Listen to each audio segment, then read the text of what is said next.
국가를 경제적으로 규정하면 결국 세금의 문제로 귀결이 된다고 합니다. 그래서 세금은 오늘날의 위정자들에게도 가장 매력적이면서 가장 조심스러운 테마입니다. 노무현 정부와 이명박 정부를 관통한 종합부동산세 논란 등 몇 가지 사례만 들추어 봐도 그 민감성과 중요성을 쉽게 알 수 있죠. 그런 의미에서 조선의 대동법은 지금을 살아가는 바로 우리 모두에게 커다란 시사점을 제공합니다. 국민TV 라디오 30분 책 읽기, 어제와 오늘 이희진의 역사 읽기를 통해 대동법을 고찰하고 있습니다. 한국학중앙연구원 이정철 연구원이 쓰고 역사 비평사가 펴낸 대동법 조선 최고의 개혁을 통해서입니다. 네, 대동법 조선 최고의 개혁 하편을 시작해 보겠습니다. 3월 19일 수요일 순서이고 저는 김효진 PD입니다.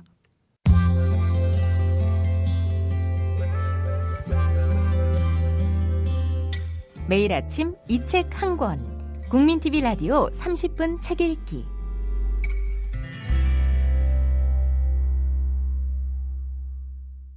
선생님 안녕하세요. 안녕하십니까? 네, 오늘 대동법 2탄입니다. 예, 어저께 다 얘기하고 하지 못해서 좀 답답했습니다. 네, 그래서 이 상하로 나눠서 편성을 하고 있는 거 아니겠습니까? 예. 자, 어제 대동법이 왜 시행된 건지 그 결정적인 제도적인 단초가 뭐였는지를 주로 봤습니다. 어떻게 보면 대동법을 얘기하기 위한 아주 기초적인 아주 작은 얘기만 했을 뿐이죠. 그렇죠. 특산물을 내야 하는 이 구조, 여기서 비롯되는 여러 가지 병폐, 이 납세 브로커까지 등장해서 백성을, 서민들을 괴롭힌 이런 실상 등등등. 그래서 이거를 쌀로 대체할 수 있게끔 해준 것이 바로 대동법이다라는 건데, 제가 어제 상편에서 말미에 질문을 드렸어요. 세금을 내지 않아도 되게 해준 것도 아닌데 왜 세 부담이 줄어드는 효과가 있었던 건지, 어쨌든 쌀로 내든 뭘로 내든 내야 됐던 거 아닙니까? 그렇죠. 예. 같은 액수를 내는 건 마찬가지인데 부담이 왜 줄었단 세금이 말입니다. 줄어들었다고 얘기를 예. 하느냐라는 게 이제 네, 그러니까 피상적으로 볼 때는 그런 의미가 들 수밖에 네, 없어요. 그렇죠. 그래서 오늘 일단 그 부분, 대체 왜 대동법으로 세금이 줄어드는 효과가 있었던 건지, 그리고 대동법이라는 이 아이디어가, 이 안이 나온 뒤로 전국적으로 시행이 되기까지 100년쯤 걸렸단 말입니다. 예. 그렇죠. 대체 왜 이렇게 긴 시간이 필요했는지, 그리고 그럼에도 불구하고 이 법이 시행이 돼서 결국 끝끝내 시행이 돼서 실제 효과가 얼마나 있었는지, 또 한계는 무엇이었는지, 이렇게 오늘 얘기를 들려주시면 좋을 것 같습니다. 예, 예, 이게 제일 적절하겠죠? 그렇죠. 네, 알겠습니다. 선생님, 그러면 첫 번째 소 제목으로 돌아가서, 소 주제로 돌아가서 대동법이 왜 대체 세금을 줄여준 효과가 있었던 건지 그 설명을 좀 해주시죠. 네, 그렇죠. 그러니까 정부에서 이 설정이 되는 네. 그 액수가 줄어든 건 아니란 말입니다. 네, 그래서 지난 시간에 좀 길더라도 네, 이 방납의 피해, 아까 말했던 것처럼 납세 브로커, 현대식으로 말하면 납세 네. 브로커죠. 이 납세 브로커가 개입하게 되는 구조를 설명드렸던 겁니다. 그러니까 쉽게 말해서 납세 브로커들이 개입을 해가지고 세금 액수를 결과적으로 이 농민들, 백성들이 네. 부담해야 될 세금 액수가 늘어나 버린 거거든요. 음, 그러니까 늘어나 버린 이유는 소위 말하는 그 납세 브로커 역할을 하는 상인들이 네. 백성들보다 뭐 어렵게 말해서 우월적 지위라고 하죠. 그렇죠. 우위에 있잖아요. 정보를 갑이죠, 가지고 갑. 있고 뭐 요즘 말하는 갑을 그렇죠. 관계로 보면 갑이죠. 예, 그러니까 을이 갑과의 계약에서 불리한 계약을 해야 되기 때문에 그게 이제 백성들 부담이 늘어나는 거거든요. 네, 그러면 상인들보다 지위가 우위에 있는 정부가 나선다는 게 간다는 겁니다. 어떻게 보면 정부가 그런 역할을 해줘야 되는 거거든요. 큰 정부가 필요한 거죠. 네, 그렇죠. 근데 큰 정부가 필요하기보다 정부가 자기가 가진 권한을 제대로 써야 되는 거죠. 그러니까 상인들은 백성에 대해서는 갑이지만 결국 그 세금은 정부가 걷어들이는 거 아닙니까? 정부가 걷어들이는 물품을 납부해야 되는 입장에서 상인은 정부 대 상인으로 하면 상인이 을이 되는 거죠. 그러니까 갑인 정부가 상인인 을에게 횡포를 못 부리게 하면 되는 거죠. 적절한 통제와 규제. 그렇죠. 네, 그 적절한 통제와 규제 중에 어떻게 보면 지금 생각해 보면 너무나 간단한 방법일 수가 있어요. 네, 현물을 내게 하는데 현물을 구할 수가 없어서 방납을 하게 되고 그 과정에서 이익을 붙여먹는 거거든요. 네. 그러면 현물 대신에 정부가 화폐 역할을 할 수 있는 어디서나 쉽게 구할 수 있는 물품으로 바치게 하면 그걸로 거두면 되는 거예요. 그러니까 이런 거죠. 조금만 더 제가 나름대로 정리를 해보자면은 세금을 내고 싶은데 낼 건데 성실하게 그렇죠. 낼 수단을 찾지 못하는 사람들은 잘못하면은 나라한테서 큰 벌을 받을 수 있으니까 그렇죠. 시한에 맞춰서 빨리 내긴 내야 되는데 방법은 없고 특산물을 내라 어쩌라 하니까 그러니까는 선생님과 제가 표현한 명명한 그 납세 브로커들을 통해서 웃돈을 줘가면서 세금을 내는 그렇죠. 그러니까 실질적인 세 부담은 그 명목 세 부담 말고 실질적인 부담은 훨씬 더 컸던 거죠. 그렇죠. 거기서 그 불필요한 부분을 경감해 줬는데 그 효과가 어마어마했던 거고 그렇죠. 그 얘기인즉슨 그만큼 그런 병폐가 극심했다는 거예요. 그렇죠. 그러니까 우리가 세금 낼 때도 쉽게 말해서 네. 정부에서는 10,000원을 세금으로 부과를 시켰는데 네. 우리가 10만 원을 낸다고 생각해 보세요. 네. 그 미치는 거거든. 그 10만 원만 내는 게 아니라 그 10만 원이 여러 가지 세금 중에 하나인 거예요. 그러면은 아무 세금 세목이 한 대여섯 개 있으면은 네. 6만 원만 내야 되는 걸 60만 원 내야 된다고 생각해 보세요. 네. 미치는 거 아닙니까? 그렇죠. 이 세금 납세 수수료를 국가가 한 몇백 프로 매긴다고 생각해 그렇죠. 보면 되겠네요. 한 10배니까 예. 극단적으로 말하면 1000%를 매기는 거예요. 네. 그러니까는 그 뻥튀기 되지 않도록 그렇죠. 당신이 갖고 있는 가장 내기 쉬운 어떤 걸로 내시오라고 국리를 결과가 대동법. 쌀로 그렇죠. 대신 낼 수 있게. 그러니까 쌀이라는 게 사실 네. 요즘은 쌀 대신에 화폐니까 내기가 편한 거예요. 네. 그것도 화폐도 돈 들고 가서 직접 내는 게 아니라 간단하게 여러 가지 방법을 취해 주지 않습니까? 은행에 가서 내는 거는 기본이고 요즘에는 인터넷으로 내도 되고 전화 걸어서 내도 되고 네. 이런 방법이 있으니까 세금 내는 방법 가지고는 고민을 안 하죠. 돈만 있으면 낼 수 있죠. 근데 옛날에는 돈이 있어도 못 내는 거죠. 그 과정에서 이제 수수료가 막 10배씩 붙는 거죠. 그래서 그 당시에는 바로 그 화폐 역할을 할 수 있는 게 쌀이었다는 거죠. 쌀은 대부분의 사람들이 먹으니까. 네. 이게 이제 광범위하게 유통이 되거든요. 그리고 많은 사람들이 쌀 농사 지으니까. 그렇죠. 그러니까 예. 쌀은 구하기가 쉬우니까 쌀로 예. 내버리면은 정부는 쌀로 거둔 쌀을 가지고 자기들이 필요한 물품을 상인들한테 구매를 하면 되죠. 그러면 정부 관리들한테 10배씩 붙여서 먹일 수는 없거든요. 네. 오히려 나중에는 이제 역으로 문제가 되는 게 이런 겁니다. 정부 관리들은 힘이 있으니까 오히려 네. 상인들한테 시가보다 싸게 구입을 해버려요. 그러니까 요즘도 조달청가 같은 경우에는 네. 시가의 50%에서 25%막 어. 4분의 1까지 후려치거든요. 예. 거기다 납품하는 상인들은 죽겠대요. 다시는 정부한테 납품 안 한다고 절레절레 흔드는 사람들이 있으니까. 예. 그러니까 정부가 그렇게 걷어버리면 상인들은 웃돈 그렇게 못 붙이죠. 네. 그런 또 재밌는 뒷얘기도 있고. 그 예전에는 그 시절에는 연말정산 같은 건 당연히 없었겠죠. 당연히 없죠. 그런 배려가 있는 시대가 아닙니다. 그나마 요즘에도 골치 아픈 시대지만 나아졌다는 게 그런 점이 나아지는 거예요. 네. 그러니 이 당장 세금 낼 때 그때도 다달이 내는 구조였을까요? 다달이 세금은? 아니라 이제 네. 다달이까지 하면은 못 견디죠. 그 당시 수송수단이라 이런 게 네. 12달을 걷어가면 12달 내내 이제 수송 비용이 발생을 하는데 그러니까 세금만 내다가 1년이 다 가겠군요. 그렇죠. 그러니까 예. 1년에 보통 2번 정도 그리고 이제 중간중간에 걷는 게 뭐 조금씩 들어옵니다만은 기본적으로는 크게 이제 중국에서 양세법이 당나라에서부터 이제 그 국적폐지니까 양세법이라 가지고 봄 가을 걷어가는 체제가 성립을 하게 되는데 네. 뭐 그 이후로 동아시아에서는 그게 광범위하게 퍼진 걸로 알고 있어요. 한 번만 걷어가는 경우도 있고요.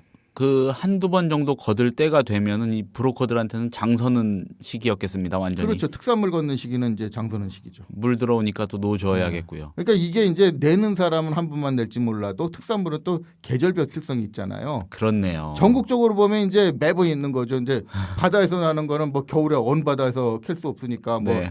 뭐 여름에 캔다 그러면은 뭐 사과 같은 건 가을에 추수를 하면 또 이제 그 지역에서 특산물 걷는 거 뭐 이런 게 있으니까. 네. 그러니까 이제 상인들의 입장에서는 이제 전국적으로 물론 자기들이 취급하는 품목에 따라서 다르긴 하겠지만 1년 12달 계속 건수는 생기는 거예요. 그때는 납세 브로커가 새가 나는 때였겠군요. 그렇죠. 그러니까 권력자들이 이걸 뒷받침을 해주고 이제 자기 종이라든가 이런 사람 시켜서 장사를 시키면서 일종의 정치 자금을 걷어가는 루트가 돼버리죠. 아하, 그렇군요. 막대한 이익이 발생하니까 그건 앉아서 정보만 가지고 있으면은 최소한의 노력을 가지고 네. 엄청난 수익을 거둘 수 있는 거거든요. 좀 뒤 봐주면서. 그렇죠. 그럼 왠지 이게 왜 전국적으로 시행이 되는데 100년이나 걸렸을까라는 얘기를 해주시는 거에 방금 말씀해 주신 이 대목이 등장할 것 같아요. 첫 번째 단초죠. 예. 그러니까 백성들의 입장에서는 사실 골치 아픈 특산물을 내면서 그 웃돈 내느니 네. 간단하게 쌀로 내면은 좋거든요. 음. 그런데 이제 여기에 굉장한 저항이 있었던 이유 중에 하나가 네. 첫 번째가 바로 기득권층의 저항입니다. 음. 아까 말씀드렸듯이 이거는 가만히 앉아서 이 평범한 백성들 주로 농민들인데 이 농민들에 대해서 우위에 있는 요 지위를 이용해 가지고 이 갑이라는 지위를 이용해서 돈을 빨아내는 거 아닙니까? 그렇죠. 그럼 막대한 수익이란 말이에요.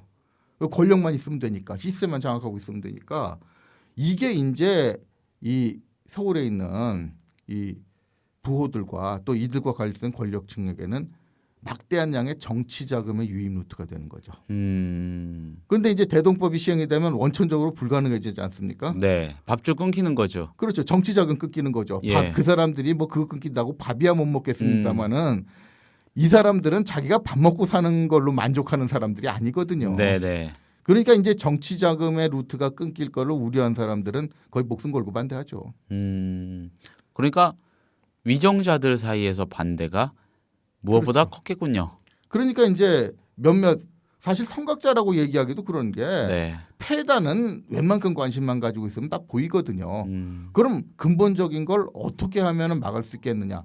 그렇게 어렵게 찾을 수 있는 건 아니거든요. 그런데 항상 이 역사에서 문제가 되는 거는 답은 간단하지만 그 답을 실행하는 게 굉장히 어렵습니다. 또 의사결정 과정에서의 갖가지 고려 요소들, 변수들. 그렇죠. 이제 바로 여론 정치를 하라는데 그 여론 정치의 맹점이 이거죠. 그 당시에는 뭐 민주주의 시대가니까 백성들한테 여론 묻는 것도 아니고 네. 그 의사결정권을 가지고 있는 위에 뭐 의정부 대신이라든가 전 못해도 이제 판사들이라든가 이런 사람들이 의사결정을 하는데 그 사람들이 대부분이 그 사람들 자체가 기득권층 아닙니까? 그럼 기득권층의 일부가 이래가지고 나라가 안 된다고 생각을 하더라도 대부분의 사람들은 내 이권이 먼저지 나라의 운명이나 백성들이 고생하는 건 두 번째가 되는 경우가 그렇죠. 많거든요. 네. 그러면 수적으로 안 되죠. 이게 일단 골치가 아픈 게 있고 예. 또 한 가지는 여기에 또 기득권층한테도 변명거리를 만들어내 주는 게 절차상의 문제입니다. 그러니까 사실 이 세상이라는 게 좀 너무나 간단하면은 저것들이 지들 이권을 위해서 반대한다는 게 너무나 명백해지면 사실 반대하기 어렵거든요. 네. 근데 이제 그걸 정당화시켜 줄 수 있는 몇 가지 요소들이 있는 거죠. 그러니까 첫 번째 문제가 이게 이제 세종 때 그 정해진 법부터 약간 맹점이 있는 거거든요. 그러니까 이제 쉽게 말해서 대동법이라는 거는 특산물로 내던 거를 쌀로 내게 바꿔준다는 거잖아요. 그럼 이제 쌀을 내야 되는데 그러면 쌀 같은 걸로 배정을 할 때 어떻게 배정이 되겠습니까? 결국 이제 이것도 앞에 이제 맨 뒤에 있는 조가 앞에 있는 조 한자가 다르니까 이제 네. 라디오 방송으로는 이 구별이 안 되는데 네. 토지에서 걷는 이 조에 합쳐지는 거거든요. 이제 이렇게 돼 버리면은 좀 골치 아픈 문제가 생겨 버리는 게 이 쌀이라는 게 요즘 화폐는 양반이라는 게 이런 겁니다. 쌀이 그 당시에 뭐 여러 가지 특산물에 비해서는 좀 광범위하게 유통되는 물건이기는 한데 이 쌀 역시 농산물이거든요. 그러다 보면 이 쌀이라는 게 일단 시세가 안정적인 게 아니지 않습니까? 풍년이 나면 떨어졌다가 흉년이 나면 대폭 오르고 이런 측면이 있고 네. 그 풍흉에 따라서도 시세가 불안정하지만은 또 한 가지는 지역에 따라서도 네. 쌀이 귀한 지역이 있고 흔한 지역이 있다는 얘기죠. 또 이제 수송의 문제라든가 이런 골치 아픈 문제들도 있고요. 그러니까 처음에 이제 대동법을 시행할 때 뭐 나중에 말씀드리겠습니다만은 경기 지역부터 실시를 해가거든요. 왜 경기 지역부터 실시를 해가느냐? 일단 서울에서 제일 가깝지 않습니까? 그리고 이제 경기 지역이 아시다시피 우리나라에서는 곡창지대고 그러니까 이제 쌀이 많이 나고 또 안정적이기도 하고 그러니까 이 지역에서 쌀로 걷는 게 제일 무난한 거예요. 그런데 이제 나중에 전국 시행에서 문제가 되는 게 처음 밑에 이제 경상도 전라도를 비롯해서 더 문제가 되는 건 저 북방의 함경도 평안도 이 북방 지역에 되면 산골인데 그렇죠. 이 산골에서는 이거 쌀도 쌀 안 많지 나죠. 않거든요. 네. 그러니까 이제 똑같은 양을 부과를 하는데 시세로 보면 다른 거예요. 그러니까 산골에서 쌀하고 이 뭐 곡창지대에서 쌀하고 이게 같게 되느냐는 거죠. 그러니까 이걸 배정하는 것도 보통 문제가 아니죠. 또 이 분배를 잘못하면 유불리가 생겨버리잖아요. 그렇죠. 조세 정의가 무너져 버릴 수가 있는 거죠. 그렇죠. 예. 이런 문제 때문에 골치 아픈 얘기가 일이 많지 않습니까? 네. 골치 아픈 사안이 있을 때 이걸 반대할 사람들한테는 얼마나 좋은 명분이겠어요. 자 봐라 이렇게 한다고 해서 이제 조세 정의가 실현되느냐. 이렇게 돼버리면 아주 핑계가 좋죠.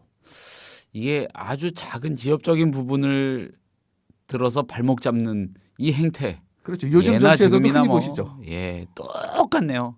그렇죠. 예, 이 시스템은 발전했다지만 이 근본적인 위정자들의 마인드는 예, 권력, 뭔가 사람들을 밟고 올라서 가지고 그 정점에서 뭔가 쫙쫙 빨아먹고 사는 그 위정자들의 본질이라는 건 변하지 않는 것 같아요. 오죽하면 흡혈귀들이라 그러겠습니까?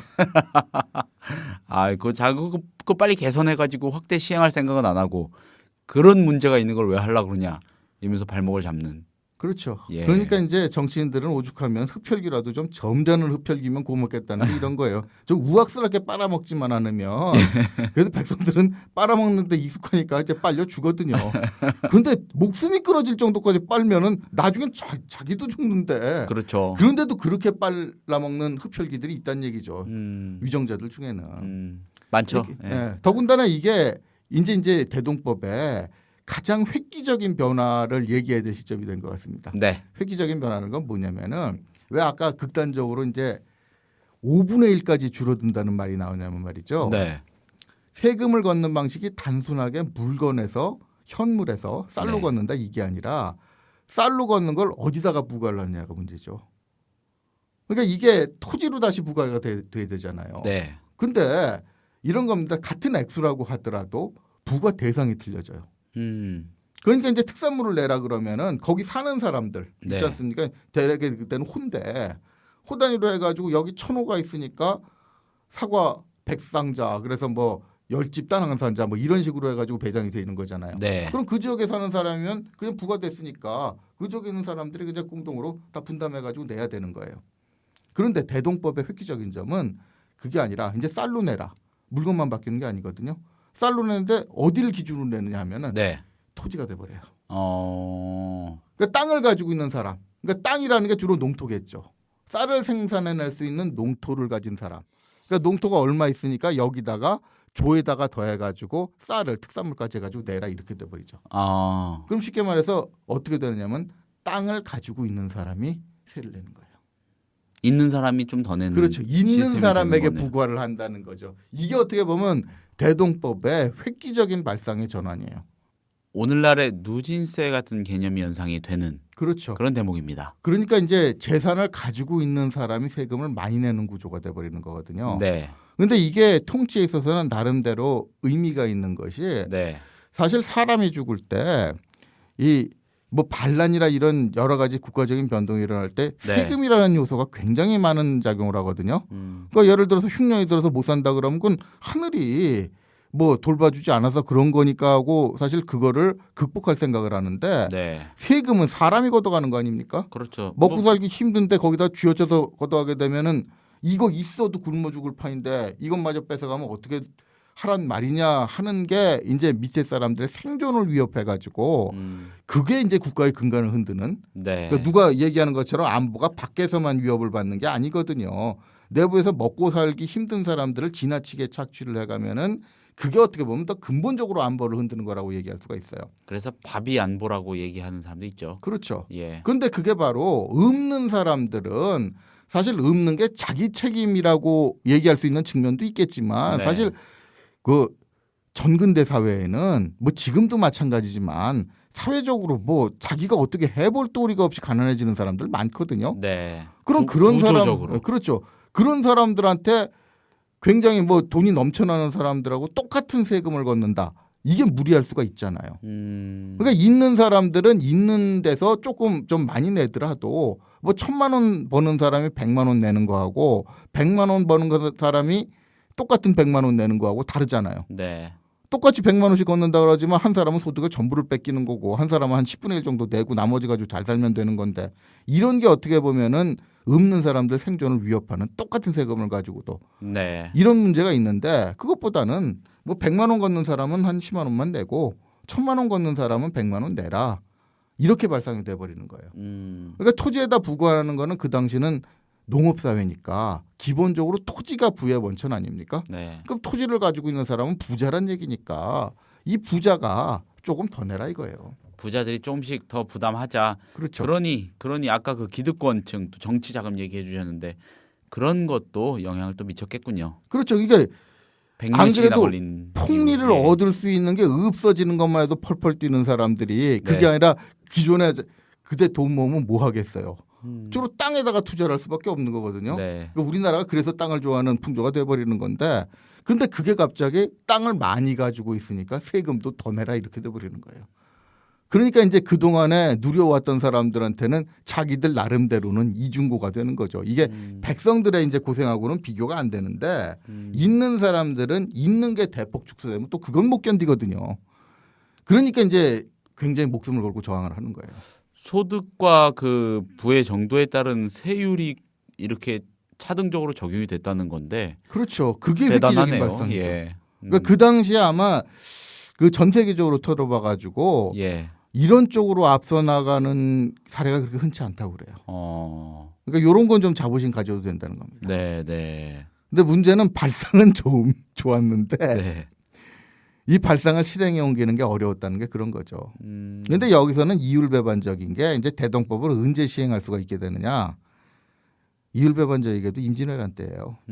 아까 이제 방송 전에 얘기하실 때는 네. 전쟁으로 어려워진 게 영향을 주지 않느냐 이러는데 오히려 네. 대동법의 케이스에는 요거는 약간 이 반대 이율배반적인 측면이 있습니다. 음. 임진왜란 때 대동법의 전신이 되는 수미법이 시행이 돼요. 네.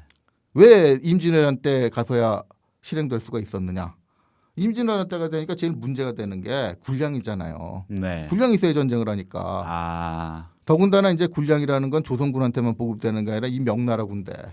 이거 횡포가 보통이 아니거든요. 우리나라 도와준답시고 들어와가지고 그렇죠. 그러니까 이- 5만 명이나 병력을 보내준 건 뭐 예. 싸워야 되니까 병력은 있어야 될지 모르겠는데 네. 그거는 이제 먹여야 될 입이 5만 명이라는 얘기거든요. 싸들고 오진 않으니까. 그렇죠. 우리 갈 여기서 테니까 내놓으라는 먹여줘. 거예요. 이러고. 우리는 목숨 걸고 왔으니까 니들이 내놔라. 사실 명나라도 그거 보통 비용이 많이 들어가는 게 아니거든요. 네. 그러니까 일부 비용은 자꾸 요즘도 이제 미군하고 주둔군 분단 가지고 그렇죠. 서로 신경전하지 않습니까? 근데 그때는 좀 갑의 이용을 지위를 이용해 가지고 조선에 심하게 압력을 넣으니까 조선이 그거 군량을 보급을 해줘야 되는데 그럼 쌀이 많이 필요하잖아요. 네. 다른 특산물이 지금 문제가 아니란 말이죠. 음. 근데 이 틈을 내 가지고 이율배반적이게도 이래서 지금 쌀의 수급이 급하니까 이 김에 이 특산물 걷던 거를 쌀로 걷는 방법을 한번 해보자 이렇게 돼버린 거예요. 그게 점차 전국으로 확대돼서 아주 이 공고한 제도로 자리 잡히기까지 그 오랜 기간이 걸린 거고요. 그렇죠. 그러니까 임진왜란 때는 비상 상황이기 때문에 예. 방법이 없지 않느냐는 게 오히려 훌륭한 명분이 돼버린 거죠. 그걸- 그래서 실행을 했는데 사실 임진왜란은 전쟁 끝나자마자 예. 얼른 원주 시켜버리거든요. 그러나 그 아주 중요한 단초가 됐던 거는 그렇죠. 예. 근데 그때 사실이겠고요. 해보니까 백성들도 좋아하는 사람들이 많더라 이렇게 된 거죠. 음. 그러니까 이제 그걸 주장하는 사람들은 그때 해봤던 효과를 노리고 계속 시행해보자고 밀어붙이고 이 논의가 이제 조정해서 심하게 되는 겁니다.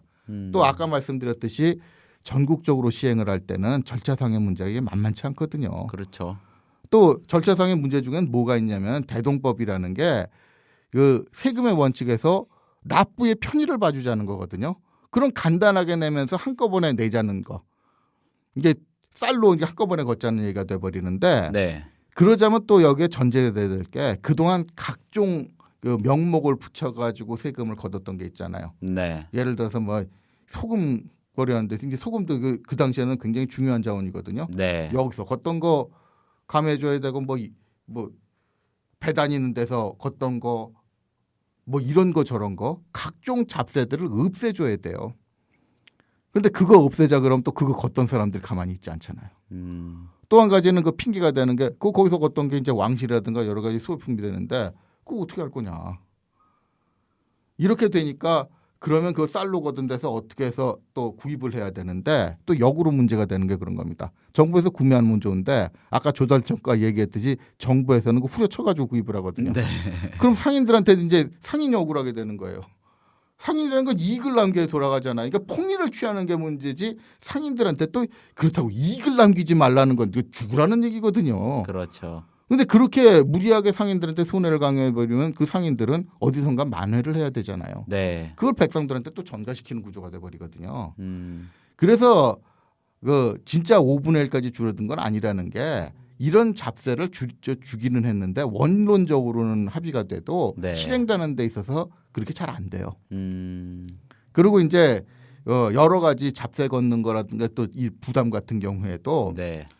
그 땅에서 걷는 거는 있는 사람한테 건드라는 취지지만 네. 거기서 많이 내는 사람들이 잘 가겠습니까? 또 소작하는 사람들한테 전가시켜버리지. 네. 이런 문제가 있어가지고 그 수치상으로 보는 것보다는 좀 체감은 덜했다 그래요. 근데 그럼에도 불구하고 그게 어디냐 이거죠. 네, 그렇죠. 그리고 이 어떤 제도, 이 돈을 국가와 국민이 돈을 주고받는 이 시스템은 참 이 일장일단 뭐 양면이 있고 아무리 좋은 거라도 또 불만의 목소리가 터져 나올 수밖에 없고 그렇죠. 참 한두 곳도 없는 문제라는 거 예민하고 간단치 않은 문제라는 거를 알 것 같습니다. 아무튼 이 대동법은 참 오늘날에도 시사한 게 큰 그런 개혁적인 시도였던 것만은 분명하네요. 다른 건 몰라도 예. 조세 편의를 배려해 줬다는 거. 이게 보통 문제가 아니라는 거는 유념해 주셔야 될 것 같습니다. 알겠습니다. 자, 대동법 이야기 오늘 하편까지 이어서 잘 들어봤습니다. 선생님 감사합니다. 감사합니다.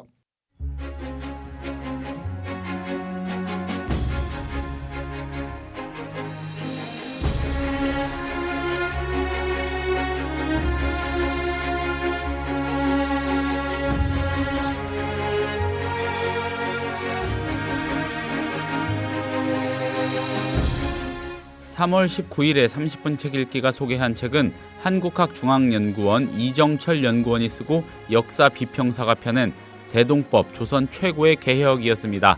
어제 상편으로 이어서 오늘 하편으로 다루어 봤습니다. 감사합니다. 저는 내일 같은 시간에 다시 인사드리겠습니다.